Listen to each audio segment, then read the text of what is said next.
মহব্বত করে, আমার টাকাকে মহব্বত করে, মালিকের মালকে মহব্বত করে, আর মালিকের চুরি দিয়ে ভার মারে, তাহলে বোঝা গেল হ্যাঁ মালিকের আশেক না, মালিকের মালের আশেক। ঠিক তেমনি ভাবে সাহাবায়ে কেরাম ছিলেন সত্যিকারের ব্যক্তিগত রসুলের ব্যক্তি, রসুলের আশেক। আর আমরা হইলাম দাড়ি রাখি না, নামাজ পড়ি না, মুখ দিয়ে কানো লাগায়, গাঞ্জা খায়, আবার কয় আশিকে রসুল, হ্যাঁ চুরি দিয়ে রসুলের কলিজা ছাড়ায়, রসুলের কথা মানে না, কিন্তু রসুলের নাম দিয়া জিলাপি খাইবে লাগে এক নম্বর, তুষা সিন্নি খাইবে লাগে এক নম্বর। তাহলে বোঝা গেল এরা রসুলের আশেক নয়, এরা হলো তুষা সিন্নি আর জিলাপির আশেক। জোরে কোন ঠিক না? ঠিক না? রসুলকে আঘাত দেয়, রসুলের চুরি দিয়ে হারায়, কিন্তু রসুলের নাম দিয়া মাল কামাই করার ব্যবস্থা আছে। জোরে কোন ঠিক? আরো জোরে কোন? সাহাবায়ে কেরাম ছিলেন সত্যিকারের আশিক রাসূল, সব কিছু ছেড়ে দিতে রাজি, বাড়িঘর ছেড়ে দিতে রাজি, সব কিছু ছাড়তে রাজি, জীবন দিতে রাজি, তথাপি আল্লাহর নবী, বিশ্ব নবী রাহমাতুল লিল আলামিনকে ছেড়ে দিতে রাজি না। একটা ঘটনা কইতাম নি? আরো জোরে কোন? না অসুবিধা হইতেছে? ঘটনা আল্লাহর নবী, বিশ্ব নবী রাহমাতুল লিল আলামিনের দরবারে একজন কালো সাহাবী আসলেন, তার নাম সাদে সালামী রাদিয়াল্লাহু আনহু। অত্যন্ত কালো, আবার গরীব। এসে বলেন ইয়া রাসূলুল্লাহ, ইয়া হাবিবাল্লাহ, আল্লাহর নবী গো, আমি গরীব, আমি কালো, এই কারণে আল্লাহ কি আমাকে জান্নাত দিবেন না? আল্লাহ রাসূল বলেন, সাদে সালামী, আমাকে দেখে তুমি ঈমান এনেছো, তোমার ভিতরে ঈমান আছে, আল্লাহর তৈরি জান্নাত তোমাকে কেউ আটকাতে পারবে না, আল্লাহর তৈরি জান্নাত তোমার নসিব হয়ে যাবে। এই কালো সাহাবী কয়, তাই যদি হয় তো বোঝা যায় আমার দাম আছে। তো মুসলমানরা তার মেয়ে, তার হুড়ি আমার কাছে বিয়া দেয় না, যেরকম ঠিক গরিব আর খালা হয়ে বিদে করে দিলেন, রসুল দেয় না, না। তো নবী বলেন, তাকে আমি আজকে মজলিসও দেখতাছি না। এই সাহাবীর নাম হলো আমর ইবনে ওয়াহাব সাকাফি রাদিয়াল্লাহু আনহু। তাকে আমি দেখতেছি না, যদি দেখতাম থাকতো তাহলে আমি ডাইরেক্ট প্রস্তাব দিতাম, যেহেতু আজকের অনুষ্ঠানে মজলিসে মাহফিলে নাই, তুমি যাও আমার পক্ষ থেকে গিয়া বিয়ার প্রস্তাব দাও। তার এক মেয়ে আছে, খুব সুন্দর, রসুল বলেন শুনছি খুব খুবসুরত মহিলা, এমনকি মদিনার লোকেরা তার টাইটেল দিছে হৌরে মদিনা, মদিনার হুর করি, যাও প্রস্তাব লিয়ে দাও। হযরত সাদে সালামী রাদিয়াল্লাহু আনহু উনার বাড়ির সামনে গিয়া কয়, আসসালামু আলাইকুম। ওয়া আলাইকুম সালাম। বাড়িতে আছেন নি? কহা বাড়িতে আছি। তো আপনার মেয়েকে তুমি করতে গেছো? উনি কয়, আনা মিন রাসূলিল্লাহি সাল্লাল্লাহু আলাইহি ওয়াসাল্লাম, আমি রাসূলের পক্ষ থেকে এসেছি। কেন আইছো? আপনার মেয়ে সুন্দরীকে আমার কাছে বিয়া দেওয়ার জন্য প্রস্তাব লয়ে এসেছি। এই সাহাবী তখন বুঝতে পারছে না যে বিশ্বনবী রাহমাতুল লিল আলামিন যে উনারে বানাইছে, মনে করছে রসুলের দরবার থেকে উচ্চা ডাইরেক্ট আমার বাড়িতে এসে বিয়া হবে। তাই তিনি ডাক দিয়ে বলেন, না না, ইমন খালা বেড়া আর গরিব বেড়ার আছে, কেমনি বিয়া দেবে? প্রস্তাব দিয়ে দিয়েছে। হযরত সাদে সালামী রাদিয়াল্লাহু আনহু তখন ডাক দিয়া কয়, দিলে দেন, না দিলে নাই। আল্লাহ রাসূল বলছেন আমি জান্নাতি, আপনার মেয়ে না দিলেও জান্নাতের হোর পরি আমার জন্য অপেক্ষায় আছে। আর তো আসতে বলছো কইয়া যায়, মেয়ে ডাক দিয়া কয়, আব্বা, ইয়া আবি আন্নাজা, আন্নাজা, নিজেকে রক্ষা করুন, নিজেরে বাঁচান। ওহী নাযিল হওয়ার আগে, আয়াত নাযিল হওয়ার আগে দৌড় দেন। আরে কি আয়াত নাযিল হইতো? বাবা কি আয়াত নাযিল হইতো কেন? বলে আপনি এখনো ঠার হয়েছেন না। হে আব্বা শুনুন, ওই যে একটা লোকের প্রস্তাব আপনি প্রত্যাখ্যান করলেন, ফিরিয়ে দিলেন, উনি যে আল্লাহর নবীর পক্ষ থেকে এসেছে, আপনি কি খেয়াল করেননি? তার প্রস্তাব যদি আপনি প্রত্যাখ্যান করেন, ফিরিয়ে দেন, বিশ্ব নবী নারাজ হয়ে যাবে। বিশ্ব নবী নারাজ হলে মহান আল্লাহ নারাজ হয়ে যাবে। আল্লাহ যদি নারাজ হয়ে যায় আপনার বিরুদ্ধে কোরআনের আয়াত নাযিল হয়ে যেতে পারে। বাবা তখন ডাক দেয়া কর, আমি তো আসলে এই কথা খেয়াল করছি না, আমি তো মনে করছি এমনিটাই দেখে এসে বিয়া করছি। রসুল যে বলেছেন এই কথাটা তো আমি খেয়াল করি। তারা ছিল সত্যিকারের আশিক রাসূল। দৌড়ে গেছে রসুলের দরবারে, গিয়া বলেন বেদাকা আবি ওয়া উম্মি ইয়া রাসূলুল্লাহ, আমার মা বাবা আপনার জন্য কুরবানি হোক। এই কালো সাদে সালামি তাকে কি আপনি পাঠিয়েছিলেন আমার মেয়ের প্রস্তাব দিয়া? বলে হ্যাঁ। আমি বুঝতে পারিনি, আমার মাফ করে দেন। আর বাবা দৌড় দেওয়ার আগে মেয়েকে জিজ্ঞাসা করে, মা আমি যে যাব, আমি যদি রাসূলের প্রস্তাব, এই কালো সাহাবীর প্রস্তাব গ্রহণ করি, তো তোমার মতামতটা তো লয়ে যাওয়ার দরকার। তোমার মতামত কি চা, তুমি রাজি কিনা এটা তো আগে জানান লাগে। তখন তিনি ডাক দিয়া কয়, আমি রাজি না না রাজি এটা কি আবার ওয়াজ করে কম লাগলো? আপনি কি আমার বক্তৃতা দ্বারা বুঝতেছেন না? মা তুমি তো ছেলে দেখো না, ছেলে কিন্তু খুব কালো, আবার গরিব, তোমার ভরণ পোষণ করতে পারবে না। মেয়েটা ডাক দিয়া কয়, আব্বা ছেলে কালো না দলম, ছেলে গরিব না ধনী তা আমি জানতে চাই না। আমার নবী বিশ্ব নবী রাহমাতুল লিল আলামিন যখন চয়েস করেছেন ওই ছেলে জান্নাতি হবে, তাকে যদি গ্রহণ করতে পারি, দুনিয়ার জীবনে হয়তো কালো হওয়ার কারণে চোখের দৃষ্টি কম হবে, ধন সম্পদ না থাকার কারণে দুনিয়াতে হয়তো কষ্ট হতে পারে, কিন্তু ওই কালো ছেলেকে যদি গ্রহণ করতে পারি তার হাত ধরে আল্লাহর তৈরি জান্নাতে যেতে পারবো।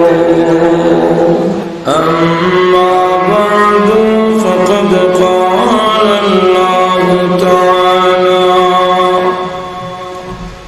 ফি কালামিহিল মাজিদ ওয়া ফুরকানিহিল হামিদ।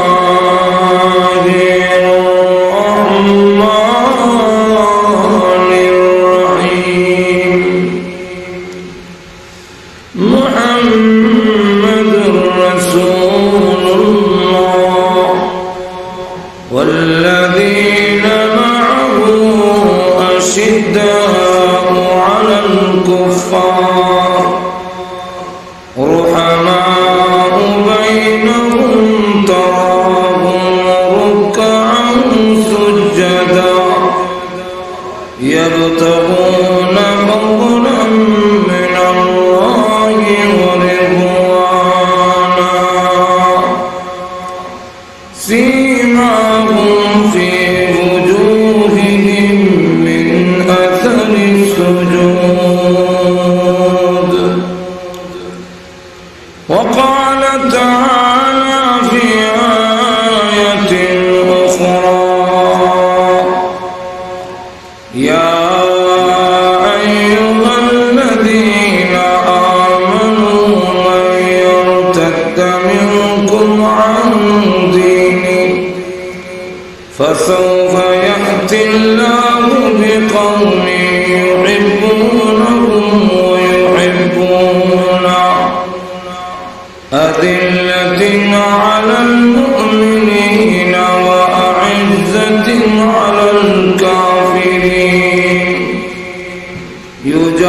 يجاهدون في سبيل الله ولا يخافون لومة لائم ذلك فضل الله يؤتيه من يشاء والله واسع عليم.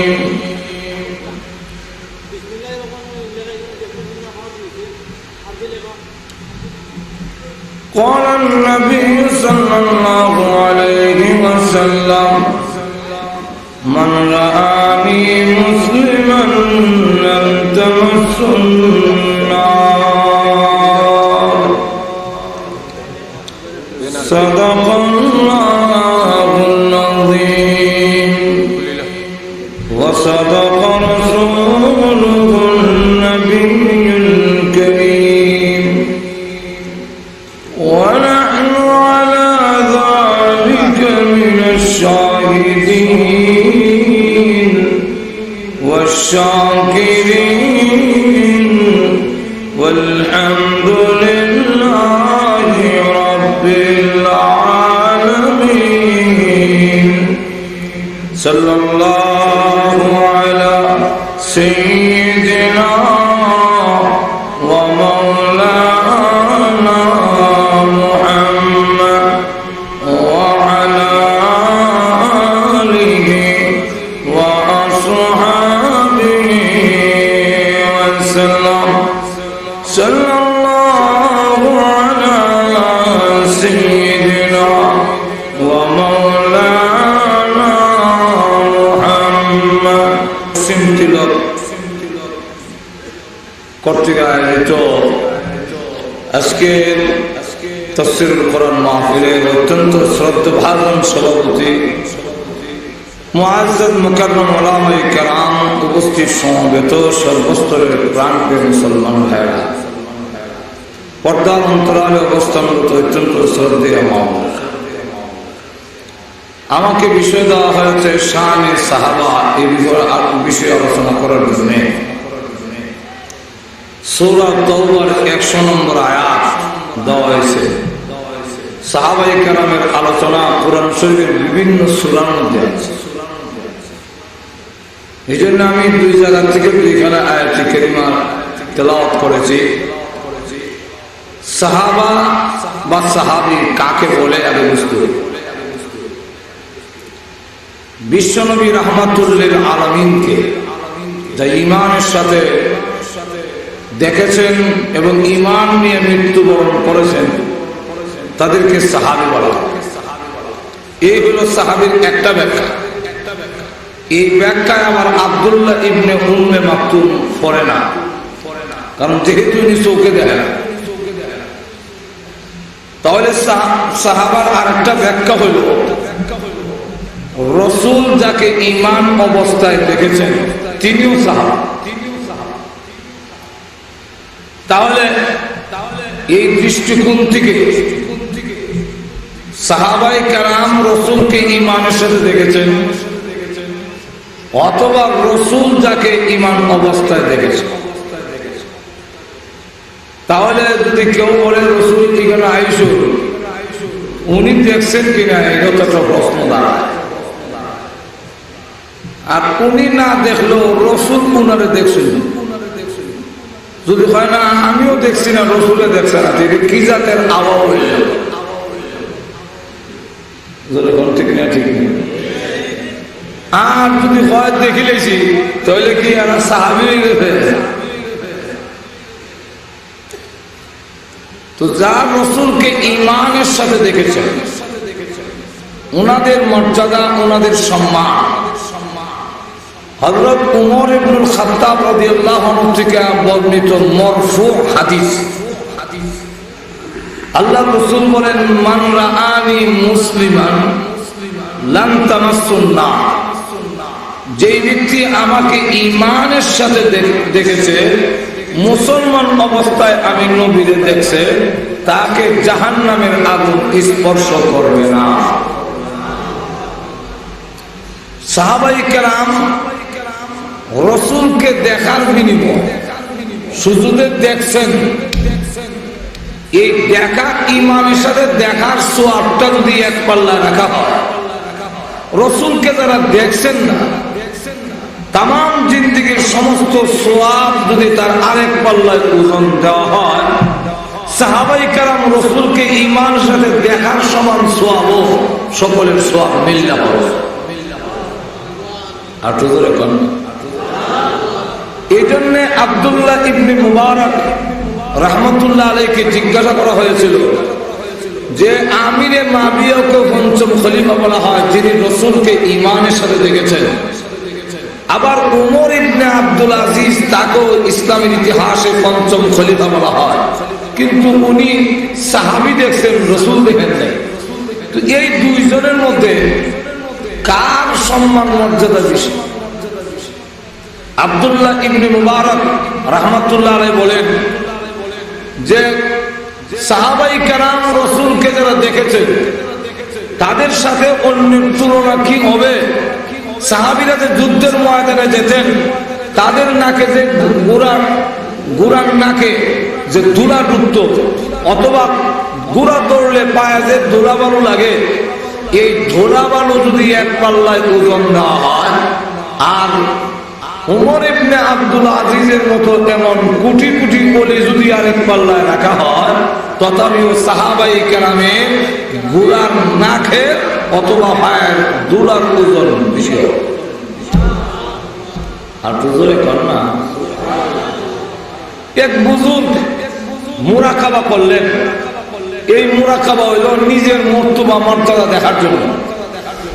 মুরাকাবা করলো, আমার স্তর, আমার মর্যাদা কতটুকু আল্লাহর দরবারে গেল, এটা দেখবার লাগে মুরাকাবা বসে। মুরাকাবা বয়ে দেখে দুইটা ফাল দেখা যায়, খুব কালা আর রেল লাইনের মতো হারা।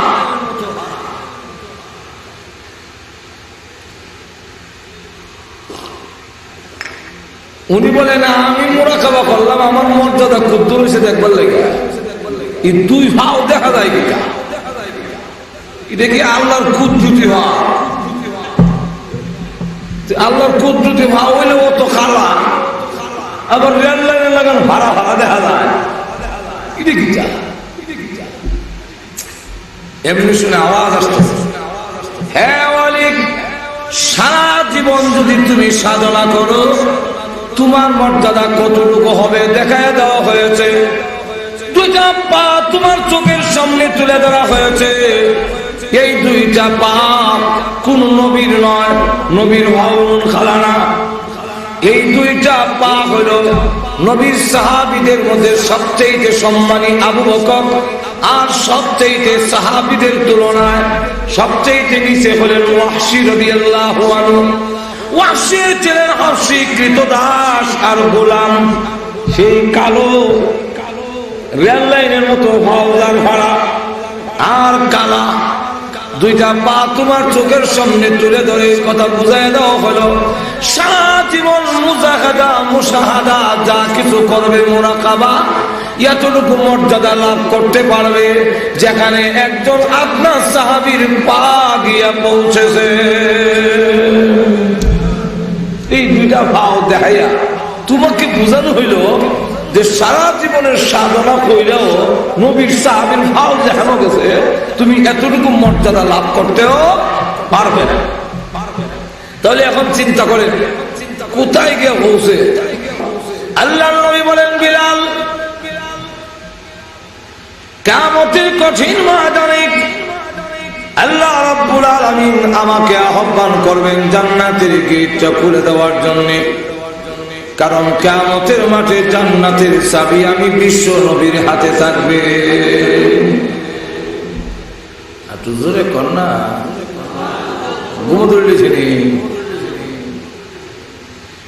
সব নবীরা যখন জান্নাতের গেটে যাবে, আল্লাহর নবী বলেন জান্নাতে গিয়া যখন আহ্বান করবে, ও জান্নাতের প্রহরীরা গেটটা খুলে দাও। জান্নাতের ভিতর থেকে ডাক আসবে, আপনাকে পরিচয় দিন, আমি আদম আলাইহিস সালাম, বেয়াদবি মাফ করবা। জান্নাতের গেট খোলার সময় না,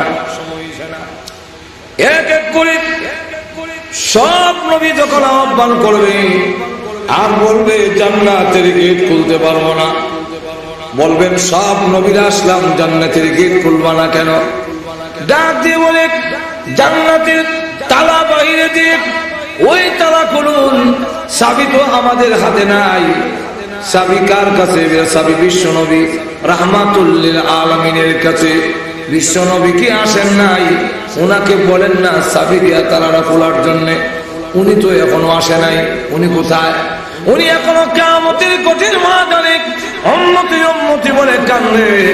উম্মতের চূড়ান্ত ফয়সালা না শোনা পর্যন্ত একটা কদম জান্নাতের দিকে বাড়াবে না।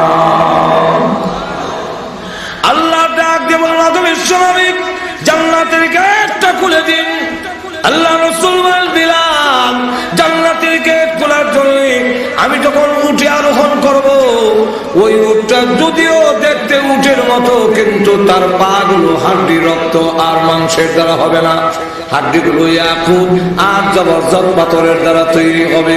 ও বিলাল, কিয়ামতের মাঠে তখন তুমি কালো বিলালকে ডাকা হবে আমার উটের লাগাম ধরার জন্য। হে বিলাল শোনো, কিয়ামতের কঠিন মাঠে আমি উঠে আরোহণ করব, আর তুমি নিচে থেকে আমার উটের লাগাম ধরে ধরে আল্লাহ তৈরি জান্নাতের ভিতরে তুমি আমার সাথে জান্নাতে ঢুকবে। আল্লাহ রাসূল বলে আলাদা আলাদা ভাবে বলেছেন। কোন কোন সাহাবী সম্পর্কে বলেছেন, হযরত ওমর রাদিয়াল্লাহু আনহু সম্পর্কে বলেন, হে ওমর, আমি যখন জান্নাতের ভিতরে ভ্রমণ করতে গেলাম, তখন দেখি এমন সুন্দর বালাখানা, যাকে দেখে আমি নবীর আকর্ষণ হয়ে গেল। আমিও বালাখানার দিকে তাকায় রইলাম। ফেরেশতারা এসে বলে, ওগো নবীজি, ওই ঘরের দিকে এইভাবে তাকায় আছেন, ঘরটা কার জানেননি? রাসূল বলেন, না। ফেরেশতারা বলে, আল্লাহ এই সুন্দর ঘর তৈরি করেছেন কুরাইশের এক যুবকের জন্য। রাসূল বলেন, ওই যুবকের নামটা কি? ফেরেশতারা বলেন, এই যুবকের নাম হলো হযরত ওমর। এই সুন্দর বালাখানা তৈরি করেছেন ওমরের জন্য। আল্লাহ রাসূল বলেন যে আমার উম্মতের মধ্যে এমন এক ব্যক্তি আছে যাকে চিনি, যার বাক্যও আমি চিনি। 8টা বেহেশতের প্রত্যেকটা দরজার থেকে ডাক আসবে যে, হে মহান অতিথি, আপনি আমার দরজা দিয়ে বেহেশতে ঢুকুন। তখন সালমান ফারসি রাদিয়াল্লাহু আনহু দাঁড়ায় কয়, ইয়া রাসূলুল্লাহ, ইয়া হাবিবাল্লাহ, আপনার ওই সাহাবীকে যখন চিনেন, তার বাক্যও চিনেন, তার নামটা হইলেন না, এই সাহাবীকে? আল্লাহ রাসূল বলেন, এই সাহাবীর নাম হলো আবু বকর সিদ্দিক। নবীর সাহাবায়ে কেরামের ব্যাপারে আল্লাহ রাব্বুল আলামিন বলেন, রাদিয়াল্লাহু আনহুম ওয়া রাদু আন। আল্লাহ রাব্বুল আলামিন বলেন, সাহাবীদের প্রতি আমি রাজি, আর সাহাবীরাও আমার প্রতি রাজি। এই সার্টিফিকেটটা সাহাবায়ে কেরাম ছাড়া আমাদের প্রতি রাজি আল্লাহ, এমন সার্টিফিকেট নাই। দেখুন আছে, আর যদি এখন আছে, তাহলে সাহাবায়ে কেরাম আল্লাহর নবীর সান্নিধ্যে থেকে তাদের সম্মান আর মর্যাদা পৃথিবীর সবচেয়ে বেশি।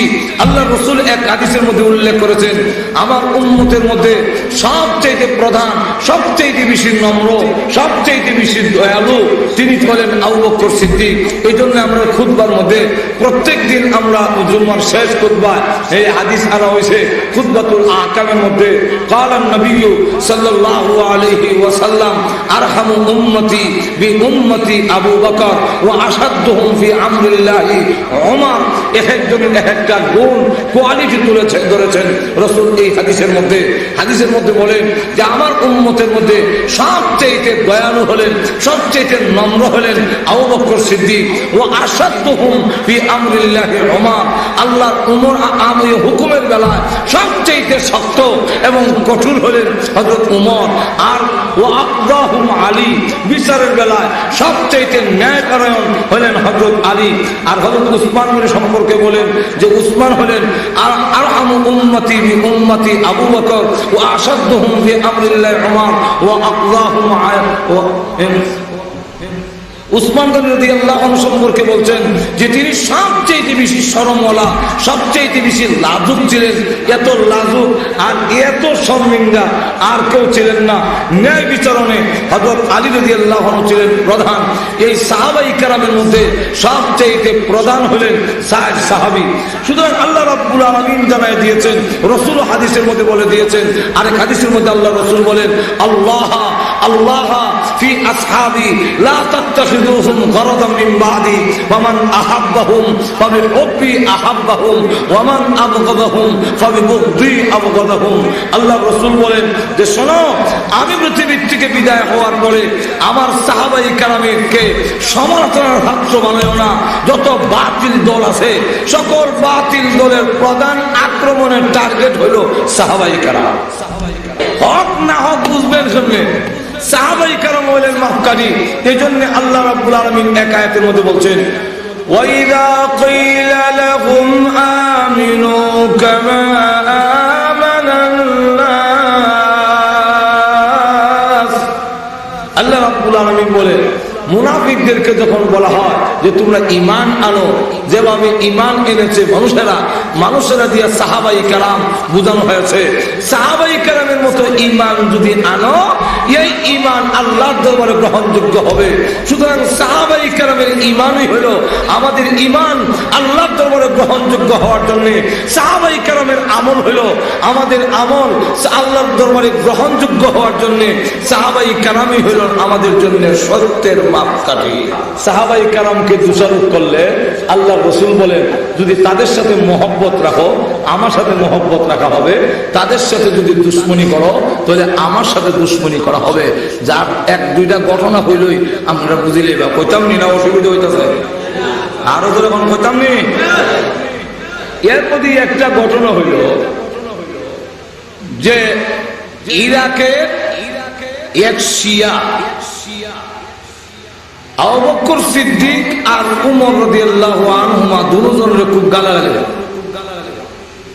কারণ শিয়ারা আবু বকর সিদ্দিক আর উমরের নাম শুনতে পারে না, কয় দুইজন কাফের। আরো কয় এরা দুইজনে আলী যে হইতো আছিল খলিফা প্রথমে, এই আলীকে তাকে সরাই নেওয়া হয়েছে, তারা জুড়ে এই জায়গা দখল করছে। উনার নাম মুহাম্মদ ইবনে আলী আসমান রাহমাতুল্লাহ আলাইহি। তো উনি শিয়া, এই লোকটা খুব প্রভাবশালী, পয়সাওয়ালা, টাকাওয়ালা, তার বিরুদ্ধে প্রতিবাদ করতে পারে না। আল্লাহর সেই ওলি অত্যন্ত চিন্তিত হইয়া, মর্মাহত হইয়া, ব্যথিত হইয়া তিনি যখন রাত্রে ঘুমাইলেন, ঘুমানোর সময় তাকায়া দেখে আল্লাহু আকবার, আল্লাহর নবী, বিশ্ব নবী রাহমাতুল লিল আলামিন দেখে বলছেন ও মুহাম্মদ ইবনে আলী আসমান, তুমি এত পেরেশান কেন? কেন আজকে রাত্রে তোমার ঘুম হচ্ছে না? কারণটা কি? তখন তিনি ডাক দিয়া কয় ইয়া রাসূলুল্লাহ, ইয়া হাবিবাল্লাহ, আবু বকর সিদ্দিক এবং উমরকে গালিগালাজ করে আমার পাশে এক শিয়া, তার এই প্রতিবাদও করতে পারি না। আর আবু বকর সিদ্দিককে গালি দেয়, ওমরকে গালি দেয়, সেই গালি আমি বরদাস্ত করতে পারি না। সুতরাং অবনবীজি আমি এই কারণে সারা রাত বড় পেরেশান। অথচ আল্লাহর নবী, বিশ্ব নবী রাহমাতুল লিল আলামিনের পাশে এই দুই সাহাবী শুয়ে রয়েছে। জোরে কোন ঠিক নেই। আর শুইছেন যে এমনি না। আবু বকর সিদ্দিক রাদিয়াল্লাহু আনহু ওনাকে যখন নাকি আল্লাহর নবী রাহমাতুল লিল আলামিনের রওজা শরীফের পাশে নিয়ে যখন জিজ্ঞাসা করা হলো ইয়া রাসূলুল্লাহ, ইয়া হাবিবাল্লাহ, আপনি যদি অনুমতি দেন আপনার পাশে শোয়াবো, আর না হয় দূরে কোনো কবরস্থানে নিয়ে যাব। এমনি শুনে রওজা শরীফ থেকে আওয়াজ আসতেছে উদখুলুল হাবিবা ইলাল হাবিব। এ আবু বকর, এ উমর, এ আলী, আমার আবু বকর কই? আমার পাশে শোয়ানোর জন্য কোনো প্রশ্নের দরকার নাই, তাড়াতাড়ি আমার পাশে শোয়া দাও। এতদিন ছিল দুনিয়ার সাথী, এখন থেকে হয়ে যাবে রওজা শরীফের সাথী। হযরত উমর রাদিয়াল্লাহু আনহু উনাকে যখন নাকি কবরে শোয়ানো হয়েছে, মুনকার নাকির হয়েছে, মুনকার নাকির মার রাব্বুকা, মার রাব্বুকা যেমন হয়েছে, আল্লাহ রসুল দেখতেছেন উমর তো কোন গরম মিজাজের, কখন যায় না, মুনকার নাকির রসুল মত হয় অসাধ্য ফি আমরিল্লাহ উমর, উমর রাব্বুকা। তখন উনি কয়, আল্লাহ রসুল বলেন হে মুনকার নাকির, কোথায় জিজ্ঞাসা করতে আইছো মার রাব্বুকা? তোমরা রব যেই পরিমাণ চিনো, এক চাইতে 1000 গুণ বেশি রব চিনে আমার উমর, প্রশ্নের দরকার নাই, তাড়াতাড়ি সরে যাও। তো সেই আবু বকর আর উমরকে গালি দেয়। রাসূল বলেন তাই নাকি? বলে হ্যাঁ, আমার উমরে গালি দেয়। এক শিয়ার নাম লিখে লিখেছে হযরত ইমাম আবু হানিফা রাহমাতুল্লাহ আলাইহির বাড়ির পাশের বাড়ি। হ্যাঁ শিয়া, হ্যাঁ দুইটা গুড়া, একটা গুড়ার নাম রাখছে আবু বকর, আরেকটার নাম রাখছে উমর। হ্যাঁ, আবু বকর সিদ্দিক নামে যে গুড়া রাখছে এটা রসুয়ার হইয়া পাবো, আবু বকর রুস, উমরের রসুয়ার হইয়া কয় আমি উমরে দৌড়াই। চিন্তা করি কত বড় বিয়ার। একদিন গুড়া লাত্তি দিয়া তল ফেরা এমন লাত্তি দিছে, এক লাত্তি কত। হযরত ইমাম আবু হানিফা রাহমাতুল্লাহ আলাইহির কাছে যখন খবর গেল যে পাশের বাড়ির শিয়ারে গুড়া লাত্তি দিয়ে মেরে লিছে, উনি এমনি ইচ্ছা কর যে গুড়াটা লাত্তি দিছে এটার নাম মনে হয় উমর। এমনি জিগা হুজুর আপনি কেমনি বললেন? ঠিক ওইটাই লাত্তি দিছে। এটা আপনি গাইবি খবর কেমনে জানলেন? বলে আমি নামের আসর, এটা হলো নামের তাসির, যে গুড়ার নাম উমর রাখছে এটাই লাত্তি দিব। কারণ অন্যায় দেখলে উমরই সর মারে এবং লাত্তিটা তল মারে লিত দুনিয়া এর লেগা এটা নামের আসরে উমর যে গুড়াটার নাম রাখছে এটা লাত্তিটা তার তলবে ধরে। আল্লাহ নবী রাহমাতুল্লিল আলামিন ডাকলে বলে এক কাজ করো। বলে কি? যে আমার আবু বকরের গালি দেয়, যে আমার উমরের গালি দেয়, এটারে তুমি পারবানি জব করতা? হুজুর আপনি কইলে রেডি। রাসূল বলেন এই নও ছুরি দিলাম, এর জব করিলাম। মুহাম্মদ ইবনে আলী আসমান রাহমাতুল্লাহ আলাইহি উনি বলেন স্বপ্নে রাসূল আমার হাতে ছুরি দিলেন, আমি ছুরিটা লইয়া হ্যাঁ শিয়ার বাড়ি গেছি। ঘুমোতে দেখি স্বপ্নে তার বাড়ির গেইলে গেছি, গিয়া দেখি মেইন গেট খোলা, বাড়ির ভিতরে ঢুকলাম, ঢুকিয়া গিয়া দেখি বাড়ির গেইটও খোলা, সব কুদরতি খোলা। আমি ভিতরে ঢুকলাম, ঢুকিয়া গিয়া দেখি গদের একটা ঘুমাইয়া খালি শ্বাস ফালা। আরে এমনি আল্লাহর রহমতে গলার মধ্যে ছুরি লাগাইয়া এক করে জব কইরা আমি দুইটা আমার বাড়িতে ঢুকলাম, ছুরি ফলাইয়া দিলাম, ঘুম ভেঙে গেল। এমনি শুনি আমার পাশের বাড়ির শিয়ার বাড়ির থেকে চিল্লাচিল্লির আওয়াজ না যায়। আমি ঘুম থেকে উঠতে কইলাম হ্যাঁ ভাই চিল্লানি এখানে?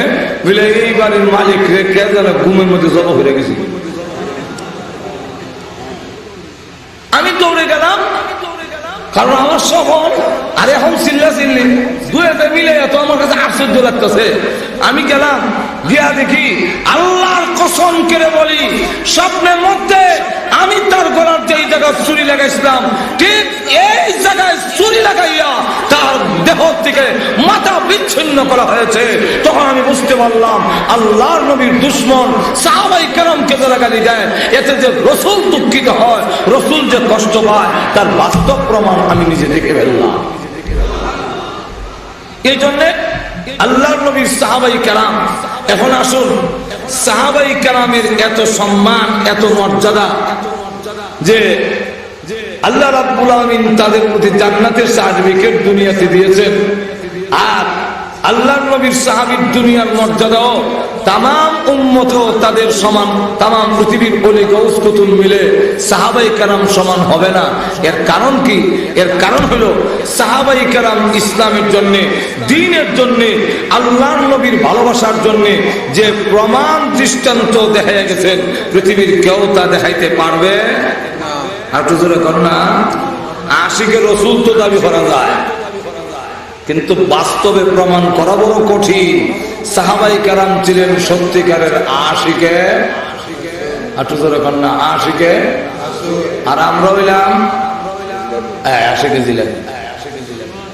আমরা আশিকে ব্যবস্থা না, আশিকে জিলাপি।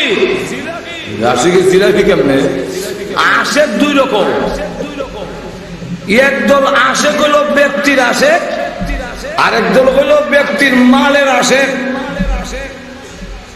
ঠিক নেই আরো যখন যেমন এক্সাম্পল দেখেন, আমরা মাঝে মাঝে রাস্তার মধ্যে লাগাল ভাইয়া অনেকে আছে চা খাওয়াইবার লেগে, ফান খাওয়াইবার লেগে দরকার হয় গাড়ির সাক্ষাৎ তুলে ভরে দিব তো ফান হইত। এমনও ঘটনা আছে আমার রাস্তা আটকাইয়া হুজুর আমার ঘরে একটু উড়ন লাগবো বলে ভাই আমি আখর গিয়া ট্রেন করতাম, আমি ভ্রমণ করে যাবো। না না, ট্রেন যেত না। আরে ভাই, ট্রেন যাবো না, ট্রেন যেত না, খাওয়ান লাগবো। তারপর জোর করে নিয়ে ব্রিজ থেকে বের করিয়া আমার আঙ্গুর খাওয়াইলো, তরমুজ খাওয়াইলো। কিন্তু আমি এদিকে ট্রেন নাই। পরে এক ট্রেন আইলো, ভাবলাম যে একটা টিকিট কেটে জিজ্ঞাসা, এটা ভ্রমণ করে ধরবো নি আহর থেকে বলে হ্যাঁ ধরবো। টিকিট কাটতে এলাম ভ্রমণ করে। ওখান গাড়িতে উঠলাম, দেখি ভ্রমণ করে স্লো হয় না। তখন জিজ্ঞাসলাম বৈরব ধরবো নি, ধরতে পারে বৈরব গাড়ি স্লো হয় না। তো জিজ্ঞাসলাম ভাই, এটা দিয়ে এখনো স্লো হয় না, এটা ধরবো নি। একজনকে জিজ্ঞাসলাম, ডাকার আগে কোনো স্টপেজ নেই। এখন আমি কেমন আজাবো করলাম, এত টিকিট ব্রাহ্মণপুরে পর্যন্ত টিটি যদি দেখে আমার টিকিট নাই, তো ভাবলে পত্রিকা তুলে দিল, মোল্লারা টিকিট করে না। আর আমিও তো সিটও নাই, উবাইয়া কতক্ষণ যাওয়া যায়, সারা রাত খালি একবার বাথরুমও যায়, একবার আয়, তারপর টিটি দেখে দৌড়তে গিয়ে বাথরুমও যায়। উতা কইরা এরপরে দেখি ট্রেন এক জায়গায় স্লো হয়েছে, আমিও নামছি, নেমে দেখি টঙ্গি লেহা। আর মসজিদ উনি মুয়াজ্জিনে আজান দেয়, আল্লাহু আকবার। সারা রাত আমার ট্রেনও দাঁড়ানো। পরের দিন আমার বাড়ি আইতে আইতে দিনের একটাই ঘুরে আবার বাইতে এক তরমুজ আর আঙ্গুরে আমার ওটা আসে। ইবাদতে খাওয়াইলো ইমাম হুজুরারে যে পান খাওয়াবে লাগে, চা খাওয়াবে লাগে, অত ভাগল গম পাইবার কোনো আশা নাই, চাকরিও হয়তো না। তাহলে কোন আশা খাওয়াইছে? এক মহব্বত, যে ওনারা মহব্বত করলে হয়তো পরকালে কিছু নাজাত করতে পারে, এই মহব্বত উঠতে খাওয়াইলো। তো দেখা যায় এক লইল ব্যক্তির মহব্বত, আবার মাঝে মাঝে গাড়ি আটকাইয়া দা আর ছুরি, দা গলা ধইরা ছুরি বুকের মাঝে ধরে এখন মোবাইল দিলেন, তাড়াতাড়ি দেরি কম দিত না। এরপর বসে কিতা আছে, তাড়াতাড়ি দিলেন দিলেন দিলেন, তাড়াতাড়ি দেন। অন্তিমি করলে চুরিতে হার মারে। তো সুর আড্ডা খাইতে মালের মালিক রে চুরি দিয়া হারায়, আর তার মাল রে বড় মহব্বত করে, মোবাইলটা বড় আমার পছন্দ লাগে। তা যখন ঠিক কিনা মোবাইলকে ভালোবাসে, মোবাইলকে মহব্বত করে, আমার টাকাকে মহব্বত করে, মালের মালিকের মালকে মহব্বত করে, আর মালিকরে চুরি দিয়ে ভার মারে। তাহলে বোঝা গেল হ্যাঁ মালিকের আশেক না, মালিকের মালের আশেক। ঠিক তেমনি ভাবে সাহাবায়ে কেরাম ছিলেন সত্যিকারের ব্যক্তিগত রসুলের ব্যক্তি, রসুলের আশেক। আর আমরা হইলাম দাড়ি রাখি না, নামাজ পড়ি না, মুখ দিয়ে কান লাগায়, গাঞ্জা খায়, আবার কয় আশিকে রসুল, হ্যাঁ চুরি দিয়ে রসুলের কলিজা ছাড়ায়, রসুলের কথা মানে না। কিন্তু রসুলের নাম দিয়া জিলাপি খাইবে লাগে এক নম্বর, তুষা সিন্নি খাইবে লাগে এক নম্বর। তাহলে বোঝা গেল এরা রসুলের আশেক নয়, এরা হইল তুষা সিন্নি আর জিলাপির আশেক। জোরে কোন ঠিক না? ঠিক না? রসুলকে আঘাত দেয়, রসুলরে চুরি দিয়ে হারায়, কিন্তু রসুলের নাম দিয়া মাল কামাই করার ব্যবস্থা আছে। জোরে কোন ঠিক না? আরো জোরে কোন। সাহাবায়ে কেরাম ছিলেন সত্যিকারের আশিক রাসূল, সব কিছু ছেড়ে দিতে রাজি, বাড়িঘর ছেড়ে দিতে রাজি, সব কিছু ছাড়তে রাজি, জীবন দিতে রাজি। তথাপি আল্লাহর নবী, বিশ্ব নবী রাহমাতুল লিল আলামিনকে ছেড়ে দিতে রাজি না। একটা ঘটনা কইতাম নি? আরো জোরে কোন। না অসুবিধা হইতেছে?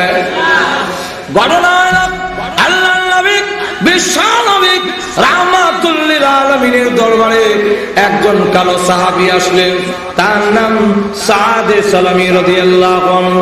অত্যন্ত কালো, আবার গরীব।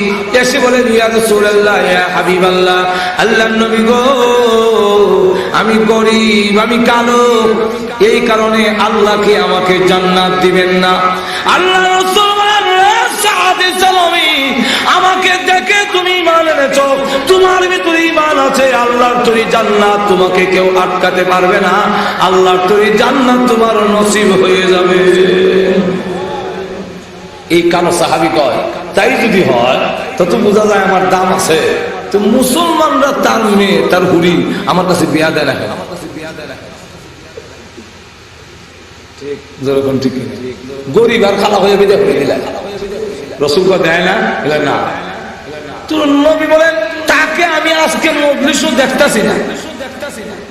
এই সাহাবীর নাম হলো আমর ইবনে ওয়াহাব সাকাফি রাদিয়াল্লাহু আনহু, তাকে আমি দেখতেছি না। যদি থাকতো তাহলে আমি ডাইরেক্ট প্রস্তাব দিতাম, যেহেতু আজকের অনুষ্ঠানে মজলিসে মাহফিলে নাই, তুমি যাও আমার পক্ষ থেকে গিয়া বিয়ার প্রস্তাব দাও। তার এক মেয়ে আছে খুব সুন্দর, রাসূল বলেন শুনছি খুব খুবসুরত মহিলা, এমনকি মদিনার লোকেরা তার টাইটেল দিছে হুরে মদিনা, মদিনার হুর করি, যাও প্রস্তাব নিয়ে যাও। হযরত সাদ সালামি রাদিয়াল্লাহু আনহু ওনার বাড়ির সামনে গিয়া কয় আসসালামু আলাইকুম। ওয়া আলাইকুম সালাম। বাড়িতে আসেননি? কহা বাড়িতে আছি। তো আপনার মেয়েকে তুমি করতে গেছো? উনি কয় আনা মিন রাসূলিল্লাহি সাল্লাল্লাহু আলাইহি ওয়াসাল্লাম, আমি রাসূলের পক্ষ থেকে এসেছি। কেন আইছো?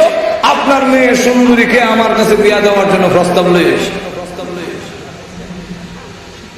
এই সাহাবী তখন বুঝতে পারছে না যে বিশ্বনবী রাহমাতুল লিল আলামিন যে উনারে পাঠাইছে, মনে করছে রাসূলের দরবার থেকে উচ্চা ডাইরেক্ট আমার বাড়িতে এসে বিয়া করবে। তাই তিনি ডাক দিয়ে বলেন না না, ইমন খালা বেড়ার গরিব বেড়ার আছে, কেমনি বিয়া দেবে? প্রস্তাব দিয়ে দিলে হযরত সাদ সালামি রাদিয়াল্লাহু আনহু তখন ডাক দিয়া কয় দিলে দেন না দিলে নাই, আল্লাহ রাসূল বলছেন আমি জান্নাতি, আপনার মেয়ে না দিল জান্নাতের হোর পরি আমার জন্য অপেক্ষায় আছে। আর তো আসতে বলছিল কইয়া যায় মেয়ে ডাক দিয়া কয় আব্বা ইয়া আবি আন্নাজা আন্নাজা, নিজেকে রক্ষা করুন, নিজের বাঁচান। ওহী নাযিল হওয়ার আগে, আয়াত নাযিল হওয়ার আগে দৌড় দেন। আরে কিতা আয়াত নাযিল হইতো? বাবা কি আয়াত নাযিল হইতো কেন? বলে আপনি এখনো ঠার হইছেন না। হে আব্বা শুনুন, ওই যে একটা লোকের প্রস্তাব আপনি প্রত্যাখ্যান করলেন, ফিরাইয়া দিলেন, উনি যে আল্লাহর নবীর পক্ষ থেকে এসেছে আপনি কি খেয়াল করেননি? তার প্রস্তাব যদি আপনি প্রত্যাখ্যান করেন, ফিরাইয়া দেন, বিশ্ব নবী নারাজ হয়ে যাবে। বিশ্ব নবী নারাজ হলে মহান আল্লাহ নারাজ হয়ে যাবে। আল্লাহ যদি নারাজ হয়ে যায় আপনার বিরুদ্ধে কোরআনের আয়াত নাযিল হয়ে যেতে পারে। বাবা তখন ডাক দিয়া কর আমি তো আসলে এই কথা খেয়াল করছি না, আমি তো মনে করছি এমনিটা রেখে এসে বিয়া করছি। রাসূল যে বলেছেন এই কথাটা তো আমি খেয়াল করি। তারা ছিল সত্যিকারের আশিকের রাসূল। দৌড়ে গেছে রাসূলের দরবারে, গিয়া বলেন ফিদাকা আবি ওয়া উম্মি ইয়া রাসূলুল্লাহ, আমার মা বাবা আপনার জন্য কুরবানি হোক। এই কালো সাদ সালামি তাকে কি আপনি পাঠিয়েছিলেন আমার মেয়ের প্রস্তাব দিয়া? বলে হ্যাঁ। আমি বুঝতে পারিনি, আমার মাফ করে দেন। আর বাবা দৌড় দেওয়ার আগে মেয়েকে জিজ্ঞাসা করে মা আমি যে যাব, আমি যদি রাসূলের প্রস্তাব এই কালো সাহাবীর প্রস্তাব গ্রহণ করি তো তোমার মতামতটা তো লয়ে যাওয়ার দরকার, তোমার মতামত কিটা, তুমি রাজি কিনা এটা তো আগে জানার লাগে। তখন তিনি ডাক দিয়া কয় আমি রাজি না রাজি এটা কি আবার ওয়াজ করে কম লাগলো? আপনি কি আমার বক্তৃতা দ্বারা বুঝতেছেন না? মা তুমি তো ছেলে দেখো না, ছেলে কিন্তু খুব কালো, আবার গরিব, তোমার ভরণ পোষণ করতে পারবে না। মেয়েটা ডাক দিয়া কয় আব্বা ছেলে কালো না দলব, ছেলে গরিব না ধনী তা আমি জানতে চাই না। আমার নবী বিশ্ব নবী রাহমাতুল লিল আলামিন যখন চয়েস করেছেন ওই ছেলে জান্নাতি হবে, তাকে যদি গ্রহণ করতে পারি দুনিয়ার জীবনে হয়তো কালো হওয়ার কারণে চোখের দৃষ্টি কম হবে, ধন সম্পদ না থাকার কারণে দুনিয়াতে হয়তো কষ্ট হতে পারে, কিন্তু ওই কালো ছেলেকে যদি গ্রহণ করতে পারি তার হাত ধরে আল্লাহর তৈরি জান্নাতে যেতে পারবো। কারণ স্বামী যদি জান্নাতি হয় স্ত্রী তার আঙ্গুল ধরে ধরে জান্নাতে যাবে।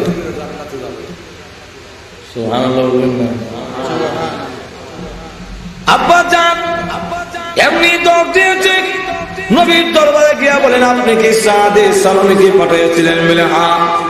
নবীজি আমি আমার মেয়ের রাজিনামা সহ হাজির হয়েছি, আমার মেয়েও রাজি, আল্লাহ নবী বলেন তুমি যখন রাজি হয়েছো এখনই বিয়া পড়াইয়া দিলাই, বিয়া হয়ে যাক। ও সাদ সালামি, ভালো বাড়িতে বিয়ে করবা, বেটা হইল মদিনার চৌধুরী, আবার মেয়েও খুব সুন্দরী, মহর তোমার দিতে হবে। কত দিতাম মহর? 400 দিরহাম। হযরত সাদ সালামি রাদিয়াল্লাহু আনহু ডাক দিয়ে বলেন, ইয়া রাসূলুল্লাহ, 400 দিরহাম দিব দূরের কথা, 1 দিরহামও আমার পকেটে নাই। আল্লাহর নবী বিশ্ব নবী রাহমাতুল লিল আলামিন ডাক দিয়ে বলেন, ও সাদ, বিয়ে হয়ে যাক। 400 দিরহাম নিযুক্ত হয়ে বিয়ে হয়ে গেল।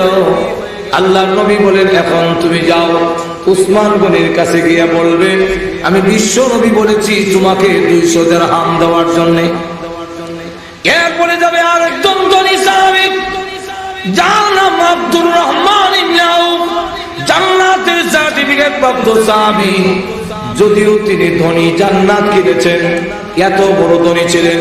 কিতাবে লেখেন আব্দুর রহমান ইবনে আউফ রাদিয়াল্লাহু আনহু 1000 উট ছিল, 1000 ঘোড়া, 1000 উট, মানে ওই যুগে, বর্তমান যুগে 1000 গাড়ির মালিক, প্রাইভেট কারের মালিক।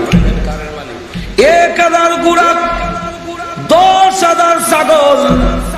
উনার তদানীন্তন সময় ব্যাংকে যে স্বর্ণের টাকা জমা ছিল, ব্যাংক ব্যালেন্স, তদানীন্তন সময়ে 10 কোটি 20 লক্ষ দিনারের মালিক ছিলেন। কিতাবে লেখেন উনার আওলাদেরা উনার ইন্তেকালের পরে স্বর্ণের টুকরা গুলো লোহা দিয়া সেদাইয়া বাগ করতে গিয়া কুড়াল মোটা হয়ে গেছে স্বর্ণ খাইয়া। সুবহানাল্লাহ বলবেন। এখন চিন্তা করুন কেমন ধনী। ধনী হওয়ার পরেও জান্নাত থেকে পিছপা হতে পিছাইতে পারে নাই, জান্নাতের সার্টিফিকেট কিনেছে। তাহলে বোঝা যায় ধন হইলে জান্নাতও কিনন যায়, আবার ধন হইলে জাহান্নামও। হাঁটু ধরে করুন। ওনারা প্রত্যেক বছর এইভাবে একটা মাহফিল দেয়। আর এমন লন্ডনীয় আছে, লন্ডন থেকে আইয়া বিশালের লড়াই লাগায়। আরো তো এখন আসেনি না, তো বেশ কম আসেনি, বিশাল দিয়ে আবার কয় জিতিল রে জিতিল, অমুক গাঁও জিতিল, সারাদিনের কষ্ট, খুশি ভাইয়া তুষ্ট। একদিন দেখি মিছিল দেওয়া যায়, আর আমি আমার গাড়ি আটো, এরা মিছিল দেয়। গ্রামের নাম হইতাম না এই কারণে, যেহেতু আপনারা গ্রাম চিনিলেন না, এর লেগে হইতাম না। এরা মিছিল দেওয়া যায়, জিতিল রে জিতিল, অমুক গাঁও জিতিল, সারাদিনের কষ্ট, খুশি ভাইয়া তুষ্ট। আমি কই জাহান্নামের ভাত খাইয়া আরো বেশি তুষ্ট।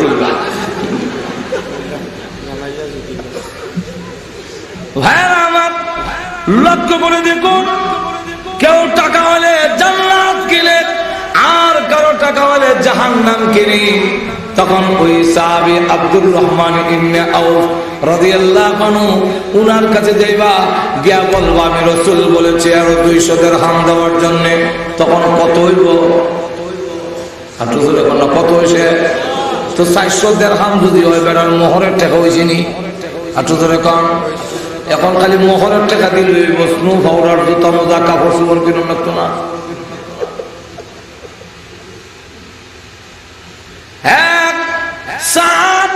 এবার একজনের নাম বলবো যে গরিব অথচ দানশীলের মধ্যে 1 নম্বর, তার নাম হলো হযরত আলী।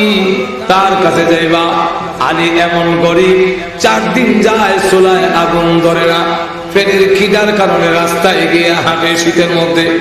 আল্লাহর নবী একদিন দেখে দেখে বলেন, হে আলী, এই প্রচন্ড শীতের মধ্যে রাস্তার মধ্যে কেন তুমি হাঁটাহাঁটি করো?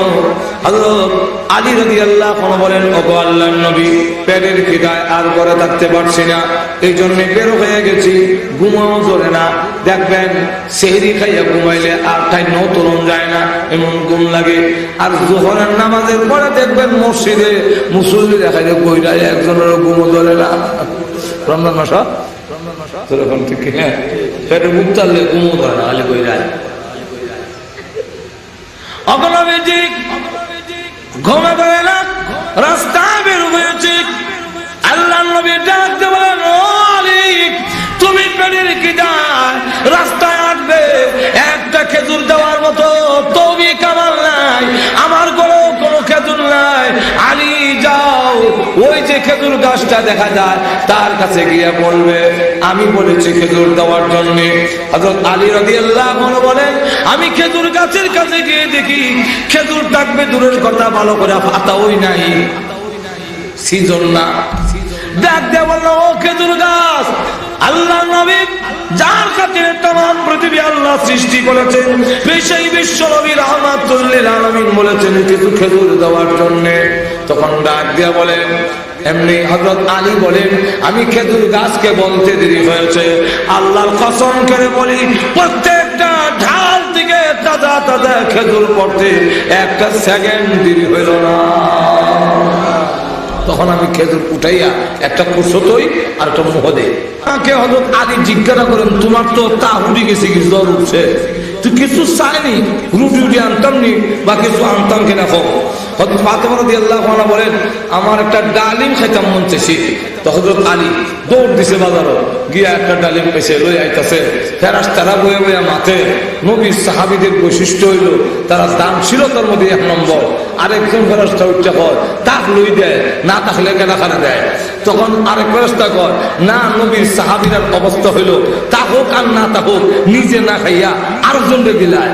এমনি আল্লাহ ডাক দিয়া কয় ঝগড়া করে লাভ নাই, ওই আলী যাইতেছে পরীক্ষা করিলাম। এমনি ফেরেশতা মুসাফিরের সুরত দইয়া সাদ উইরা রাস্তার দাঁড়াইয়া উবাইয়া কাঁপতাছে। তখন আলী জিগায় কি উবাই, বাড়ি কই তোমার? বলে আমি একজন মুসাফির পথিক। তোমার কি?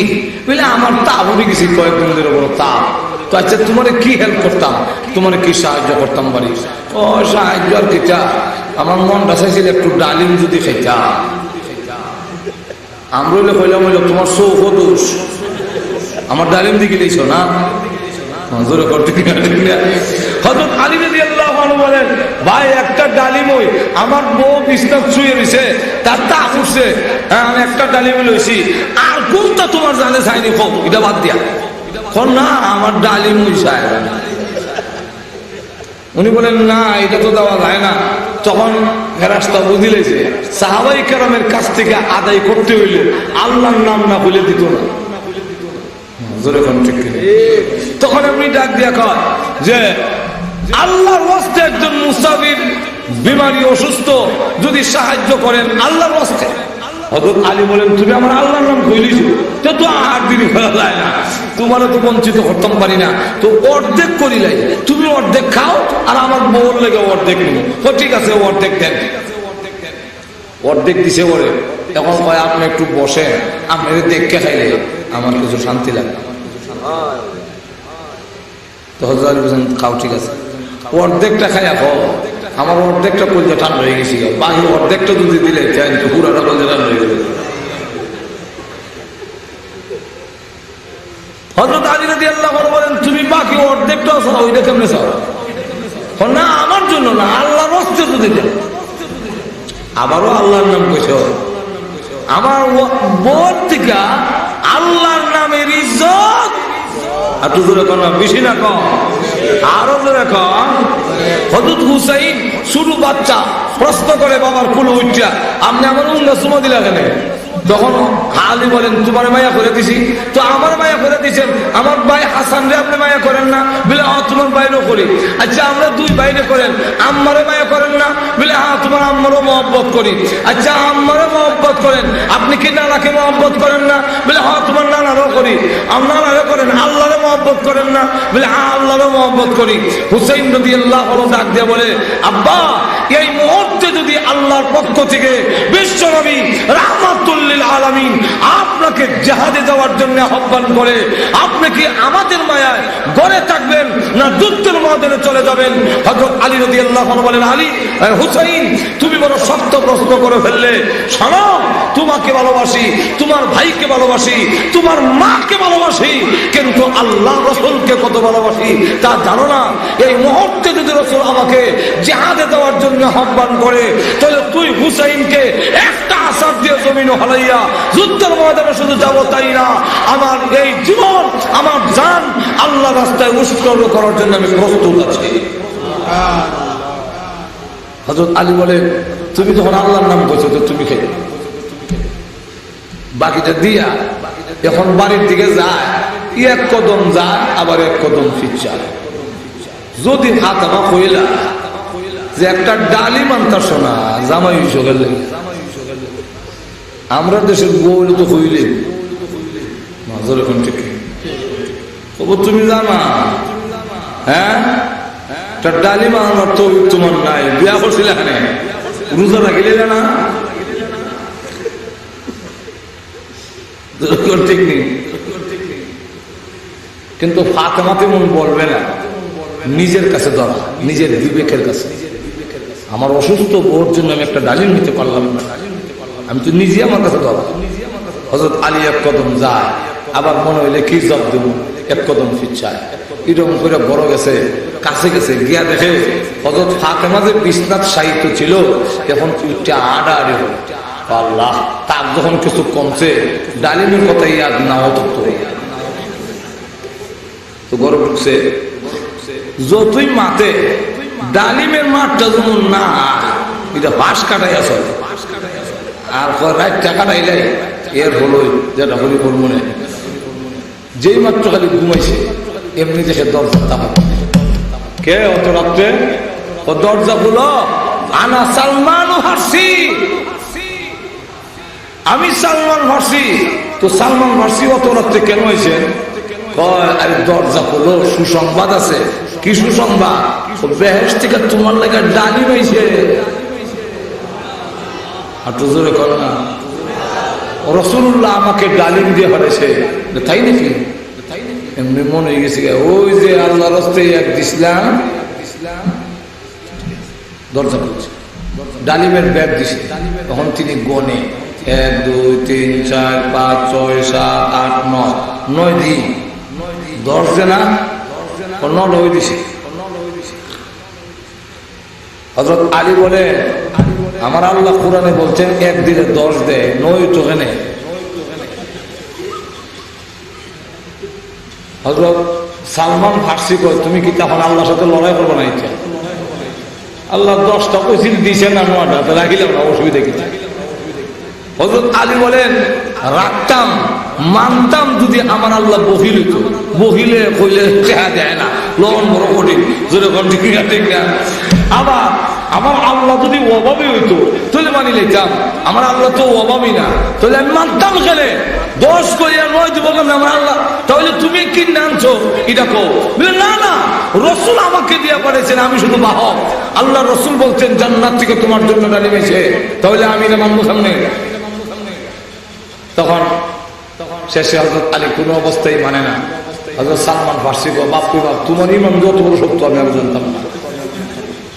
আল্লাহ 10টা ওই দিছি, একটা আমার বহরে ধরেছে, তোমার ইমানটা পরীক্ষা করবার লেগে যে তোমার ইমান কত বড় সত্য। এখন দেখলাম যে ইমান সত্য, নবীর সাহাবীদের ইমান এমন মজবুত ইমান, তারা 10 কইছে, 10ই বিশ্বাস করে। অতএব আল্লাহর এই 10 দিয়েছেন, একটা আমার পকেটে রাখছিলাম তোমার ইমানটা পরীক্ষা করার জন্য, দেখলাম তোমার বুঝাইতাম পারি না, এই মেয়ে 10 ঘুরাইয়া দিলাম। সেই হযরত আলী রাদিয়াল্লাহু আনহুর কাছে বলাইছে, যাও 200 দিরহাম গেল। হযরত সাদ সালামি রাদিয়াল্লাহু আনহু দৌড়ে গিয়া উসমান গনির কাছে কন 200 দিরহাম দেন। রাসূল বলছেন, এমনি উনি 200 দিয়া কয়, এই নিয়ে আরো কয়েকটা বাড়াইয়া দিলাম। হাদিস শরীফের মধ্যে এসে বাড়াইয়া দিছেন, কিন্তু বাড়াইয়া কত দিছেন তার উল্লেখ নাই। আরো বাড়াইয়া দিলেন। এরপরে গেলেন আব্দুর রহমান আউফের কাছে, তিনি দিলেন আরো 200 দিয়ে, আরো বাড়াইয়া দিয়া কয়, এই নিয়ে বাড়াইয়া দিলাম। রাসূল যা কইছে তা যদি সমান সমান দেই, রাসূলের কথাটার ইজ্জত থাকে না, এই নিয়ে আরো বাড়াইয়া দিলাম। হযরত আলীর কাছে গেছে, তিনিও বড় কষ্ট কইরা 200 থেকে আরো বাড়াইয়া দিলেন। বাড়াইয়া যে কত এটার উল্লেখ নাই, কিন্তু 600 যে হইছে এর মধ্যে কোনো সন্দেহ নাই। হযরত আলী রাদিয়াল্লাহু, হযরত সাদ সালামি বলেন 600 দিরহামের মধ্যে 400 দিরহাম রাসূল বললেন মোহর দিয়া দাও, দিলাম মোহর। আর 200 দিয়া কইল, এই 200 দিরহাম দিয়া তোমার সুযোগ মতে, তোমার সুবিধা মতে মার্কেটে গিয়া জুতা মোজা কাপড় স্নো পাউডার যা লাগে কিনা তোমার বউ উঠে আইন। হযরত সাদ সালামি চিন্তা করেন, সাহাবায়ে কেরাম ভালোবাসা আশিক রসুল কারে কয়, ইয়ার নেতারা এত মর্যাদা এত সম্মান পায়নি। আমরা তো রসুলের আশিকের রসুলের কাছে দিও নাই, জোরে কোন ঠিক না ঠিক না। এখন দেখা গেল হযরত সাদে সালামি 200 দিরহাম লইয়া একদিন বাজারে ঢুকছে, ঢুকে গিয়া জুতা মোজা কিনবো, বিচ্ছে যে কি আনন্দ এটা বুঝাইবার কোনো ভাষা আমার নাই। যে বেটা লন্ডন বিয়া করে নিয়েছে আর সিলেট শুক্রিয়া মার্কেট ঢুকছে জিন্দাবাজার, খাবার সুগর কিন্তু লন্ডন বিয়া ওনার কদিন পরে লন্ডন যাইব কি, এইবারের বিচ্ছে কি আনন্দ এরা এইবেলা বুঝবো, আমি বুঝাইতে পারতাম না। সাদে সালামি রাদিয়াল্লাহু আনহু বলেন, মার্কেটের ভিতরে ঢুকলাম কাপড় চোপড় কিনবো, এমনি শুনি একজন ঘোষক ঘোষণা দিয়া যায়, আসেননি বাজারে আল্লাহ রসুলের আশিক, আল্লাহ রসুলের আশিক বাজারের ভিতরে আসেননি। আল্লাহ রসুলের আশিক থাকলে তাড়াতাড়ি বাইরো, কাফিরদের সাথে বিশ্ব নবীর লড়াই শুরু হয়ে গেছে। হযরত সাদ সালামি রাদিয়াল্লাহু আনহু কয়, আমরাই কইলাম হইলে এমন যুদ্ধ আরো কতই হইব, আইব আর যাইব, আমি বিয়া করে রয়ে আনি বউ তুললে বাইতে নেব। সাদ সালামি রাদিয়াল্লাহু আনহু জিজ্ঞাসাও করলেন না, কে তুমি, ঘোষণা দিচ্ছ, জিজ্ঞাসাও করলেন না, না করে 200 দিরহাম থেকে কেচুরটা দিরহাম দিয়ে একটা ঘোড়া কিনলেন, একটা তরবারি কিনলেন, কিনে ঘোড়ার উপরে উঠে কাপড় দিয়ে মাথা থেকে পা পর্যন্ত সমস্ত শরীর ঢাকা তিনি যখন রওনা দিলেন, এই অবস্থায় জিহাদের ময়দানের দিকে ডাইরেক্ট যুদ্ধের মধ্যে নেমে গেলেন।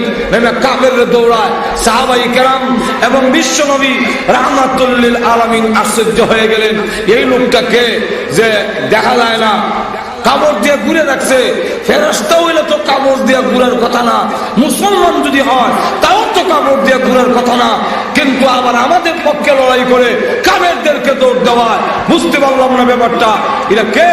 হঠাৎ করে যখন কাফেরদের উপরে হামলা করার জন্য কাপড়ের ভিতর থেকে তরবারি বের করছে, এমনি রাসূল চিৎকার দিয়ে বলেন, ও সাহাবীরা, ওই যে কালো হাতটা দেখা যায়, এই হাত তো আমার সাদে সালামির হাতের মতো দেখা যায়। কিছুক্ষণ পরে দেখে কাফেরদের হামলা সাদে সালামি রাদিয়াল্লাহু আনহু আহত হইয়া রক্তাক্ত হইয়া ঘোড়ার উপর থেকে নিচে পড়ে গেছেন। তখন সাহাবীরা দরাদরি করিয়া রসুলের দরবারে আনলেন, আর তার রসুলের উরাতের মধ্যে সাদে সালামের মাথা রেখে ওনাকে শুয়াইলেন। উনি রক্তাক্ত অবস্থায় আল্লাহ নবী জিজ্ঞাসা করেন, ও সাদ, কাপড় দিয়া শরীর ঢাকছিলে কেন? সাদে সালামি রাদিয়াল্লাহু আনহু ডাক দিয়ে বলেন, ইয়া রাসূলুল্লাহ, ইয়া হাবিবাল্লাহ, আল্লাহর নবী গো, কেন কাপড় দিয়া ডাকছি জানেননি?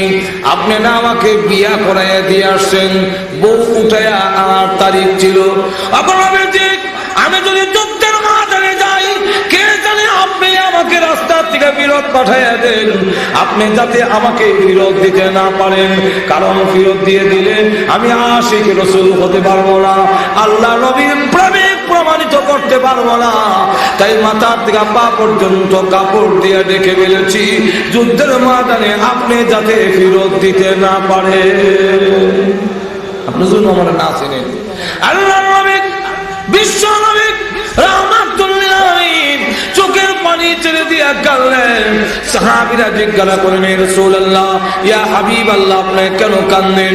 আল্লাহর নবী ডাক দিয়ে বলেন, আমার সাদের মহব্বত দেখে, আমার সাদের ভালোবাসা দেখে, আমার সাদ আমার জন্য কি ভালোবাসা, আল্লাহর জন্য কি ভালোবাসা, তার ভালোবাসা দেখে আমি চোখের পানি সামনে রাখতে পারিনি।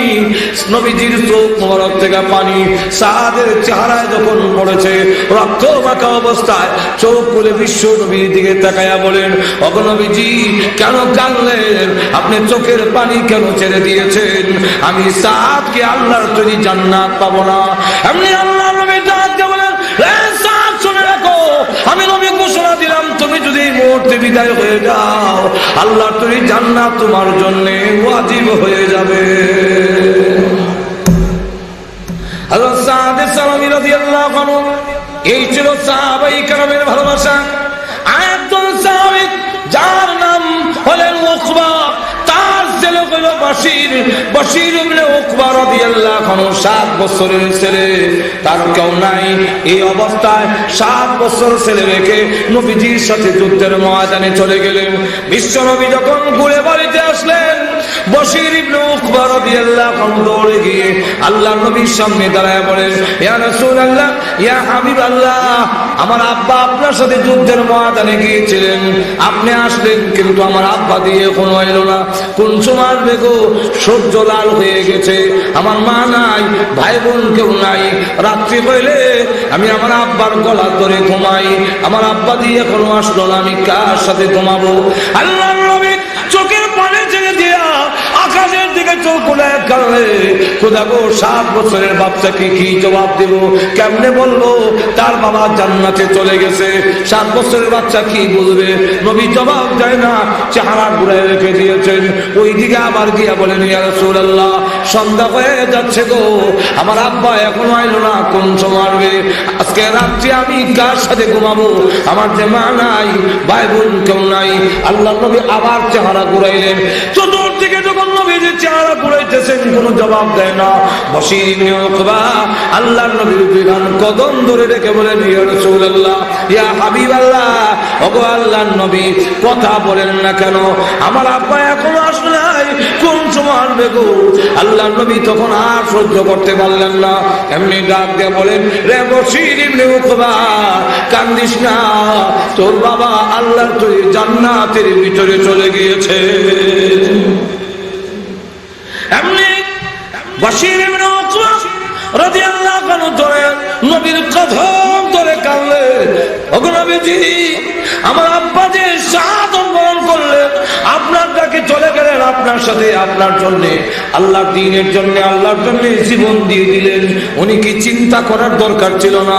আমি কার কাছে যাব? আমার মা নাই, মা থাকতো মার কাছে যেতাম, আমার ভাই বোন যদি থাকতো তাদের কাছে যেতাম। আমি আজকে রাত্রিটা কাকে আমি জড়াইয়া ধরে ঘুমাবো? কে আমাকে সাহায্য করবে? আমার আব্বা তো একবারও আমার কথা ভাবলেন না। আমি এখন কোথায় যাব? কার কাছে যাব?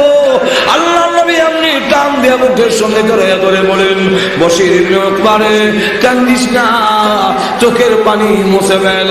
তোর আব্বাকে জান্নাত থেকে এনে দিতে পারবো না, কিন্তু আমি নবী ঘোষণা দিলাম, আজ থেকে বাকি জিন্দেগীর জন্য আমি মুহাম্মদ তোর আব্বা হয়ে গেলাম। চিন্তা করেন, বাচ্চা ওই আছে না আছে চিন্তা নাই, তাদেরকে বলা হয় আশিকে রাসূল। সাহাবায়ে কেরাম সত্যিকারের তারা ছিলেন, এই কারণে মর্যাদা আর সম্মানের উচ্চ মর্যাদায় গিয়ে পৌঁছেছেন সাহাবায়ে কেরাম। এই জন্য রাসূল বলছেন যে তাদেরকে মন্দ বললে আমাকে মন্দ বলা হবে, তাদেরকে যদি মহব্বত করো আমি রাসূলকে মহব্বত করা হবে। জোরে কণ্ঠে খেয়া ঠিক না, আরো জোরে কণ্ঠে খেয়া ভাইরা আমার। আবার লক্ষ্য করে দেখুন, আল্লাহর নবী বিশ্ব নবী রাহমাতুল লিল আলামিন যখন ডাক দিয়ে বলেন, জান্নাত তোমার জন্য ওয়াজিব হয়ে যাবে, এমনি যেই মাত্র এই কথা বলেছেন, এমনি আল-সাদ সালামী রাদিয়াল্লাহু আনহু কিছুক্ষণের ভিতরে তিনি বিদায় হয়ে গেলেন। আল্লাহর নবী চেহারা ঘুরাই নিলেন আর বললেন, ওয়াসালাল হাউজা, ওয়াসালাল হাউজা। নবীজি চোখের পানি ছেড়ে দিয়ে এখন মুস্কি হাসে আর কান্দে না, চেহারা ঘুরাইয়া তিনি মুস্কি হাসেন আর বলেন, ওয়াসালাল হাউজ। সাহাবায়ে কেরাম জিজ্ঞাসা করে, ইয়া রাসূলুল্লাহ, ইয়া হাবিবাল্লাহ, ওগো আল্লাহর নবী, আপনি বলুন তো দেখি, এখন কেন আপনি আবার হাসলেন, কেন চেহারা ঘুরাই নিলেন? আল্লাহ রসুল বলেন, আল্লাহ রসুলকে প্রশ্ন করেন, ওয়াসালাল হাউজের অর্থ কি? আল্লাহর নবী ডাক দিয়ে বলেন, আমার সাদির রূহ বের হইয়া এই মুহূর্তে হাউজে কাউসারের পার পৌঁছে গিয়েছে। আল্লাহ নবী আপনি মুস্কি হাসি দিলেন কেন এবং চেহারা ঘুরাইলেন কেন? আল্লাহ নবী বলেন, চেহারা মুস্কি হাসি দেওয়ার কারণ আমার সাদের সালামের রূহ নেওয়ার জন্য জান্নাত থেকে হুর পড়িয়েছে, টানাটানি লাগাইয়া দিয়েছে, টানা হাসা শুরু করে দিয়েছে। টানাটানি কে আগে জান্নাতে নিয়ে যাবে, কে আগে তাকে জান্নাতে নিবে, তাদের কারাকারি আর টানাটানি দেখে আমি রাসূল মুস্কি হাসির হামলায় রাখতে পারি নাই। আর কারাকারি টানাটানি করতে গিয়া হুরপুরীদের কাপড় জাকাত রইছে না, হুরপুরীদের কাপড় আলু পর্যন্ত উঠে গেছে। এই দৃশ্য দেখে আমি রাসূল শরমে আমার চেহারা ঘুরাইয়া নিয়েছি। আমার এই জন্য সাহাবাই কালাম হইল আমাদের জন্য, রাসূল আর সাহাবাই কালাম আমাদের জন্য মাপকাঠি। আল্লাহ রাসূল বলছেন, আলাইকুম বিসুন্নতি ওয়া সুন্নাতিল খুলাফায়ে রাশিদিন আল মাহদিয়্যিন, আমার সুন্নাত এবং খুলাফায়ে রাশিদিনের সুন্নতকে তোমরা আঁকড়ায় ধরো, কেউ তোমাদেরকে পথ হারা করতে পারবে না, পথভ্রষ্ট করতে পারবে না। আল্লাহ রাসূল বলেন, আসহাবি কান নুজুম, আমার সাহাবাই কালাম হলো আকাশের তারকার ন্যায়, বিআইয়িহিম ইক্তাদাইতুম ইহতাদাইতুম, আমার সাহাবায়ে কেরাম যে কোনো একজনকে তোমরা যদি অনুসরণ করো, তাদেরকে যদি তোমরা আঁকড়ায় ধরো, তো তোমরাও হেদায়েত প্রাপ্ত হয়ে যাবে। জোরে কোন ঠিক না? ঠিক না? সাহাবায়ে কেরামের মর্যাদা আর সম্মান এই পর্যায়ে পৌঁছেছে, তাদের ত্যাগ তিতিক্ষা, তাদের যে কোরবানি দ্বীনের জন্য, এই কোরবানি আর কেউ দিতে পারবে না। সুদূর মক্কা থেকে মদিনা হইয়া আমাদের এই তিলক পর্যন্ত ইসলাম আসতে গিয়ে সাহাবায়ে কেরামের রক্তের উপরে ভর দিয়ে এসেছেন। এই জন্য আসুন, আল্লাহ রাব্বুল আলামিন আমাদের তৌফিক দান করুন, আমরা যেন জীবনের সর্বক্ষেত্রে আল্লাহ, রাসূল এবং সাহাবায়ে কেরামকে অনুসরণ করতে পারি। ওয়া আখিরু দাওয়ানা আলহামদুলিল্লাহি রাব্বিল আলামিন।